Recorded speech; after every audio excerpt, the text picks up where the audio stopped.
How you doing? I'm DubFx and welcome to my studio here in Vienna.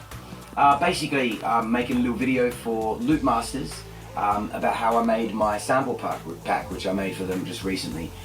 So the heart of my studio is this Sound Deluxe U195 microphone. It's a really nice vocal mic. It's got a really rich top end. It's got cool things on there, like it's got a low cut and it's got a pad, but it's also got a fat mode switch, which basically boosts 200 hertz roundabouts, which is really nice. So it's really nice for beatboxing basically, because it gives an extra bit more punch on the snares and the kicks.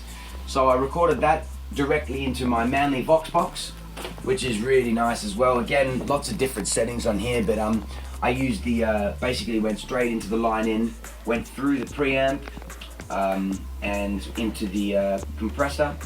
And I basically changed the different settings with the different styles of drums that I was doing. So some of the hip hop beats where I was standing a bit further away from the microphone, I had a slightly higher compression and a slightly more gain going on. For other ones where I was closer up and just making more sort of sounds and stuff, there was less compression for the one shots and stuff like that. The EQ on there is really nice basically. I use that all the time, the EQ, and the de-esser as well. They've got really nice sounds, and once you record basically through that into the computer, there's very little that I have to do.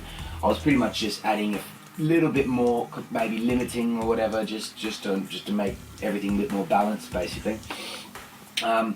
I was probably using a few plugins. I used Guitar Rig on quite a few things through Complete 7, which I've got. Then I was also doing other stuff where I'd take samples from my album, Everything's Ripple. I was actually just exporting the drum bus from different sections, so some of the stuff in there is from that. And what I did was I played around with those. I sent them through various effects, sent them through my Tube Vitalizer a bit as well, which gives it a bit more of a sort of analogy hi-fi sounds, gives it much more stronger bass and high-end sounds basically, and I played around with different effects.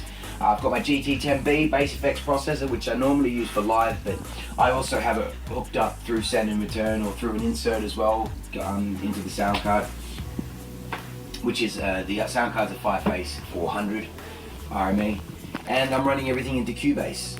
So yeah, basically I just played around and chopped a few different things. Most of it was pretty much as it was. Like I did a lot of, loops, just recording sounds and different stuff. Might have quantized some of them a little bit, and others I just left as they were loose. For the harmonies, I used all the GT10B. For the bass sounds, I also used the GT10B and a few different sort of effects, wacky effects that I used on Guitar Rig.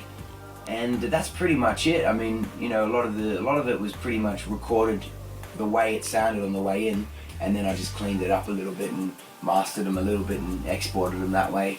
So I hope that helps, and if you enjoy the pack, feel free to write some comments on my Facebook about what you'd like in the next one, because this is only volume 1 and hopefully we'll make a few more. So that's me, DubFx, peace, catch you in the street, take it easy.